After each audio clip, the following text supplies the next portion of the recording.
আজকে বানাচ্ছি চিচিঙ্গে ভাজা।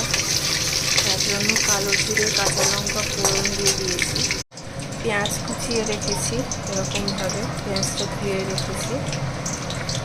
এবার কালো জিরে কাঁচা লঙ্কা ফোড়ন হয়ে গেলে, একটু ভাজা ভাজা হয়ে গেলে আমি পেঁয়াজগুলো দিয়ে দেবো।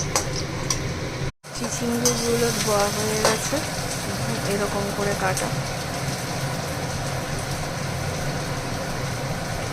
পেঁয়াজগুলো হালকা ভেজে নিচ্ছি। এরপর একটু ভাজা হয়ে গেলে চিচিঙ্গেগুলো দিয়ে দেবো। চিচিঙ্গেগুলো দেওয়া হয়ে গেছে, নুন হলুদ চিনি দেওয়া হয়েছে। এখন প্রচুর জল ছাড়ছে।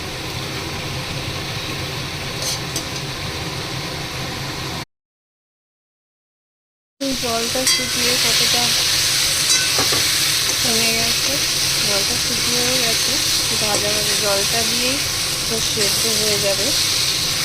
তারপরে নুন মিষ্টি হলুদ দিয়ে ভাজা ভাজা করতে হবে, আর একটু শুকোতে হবে।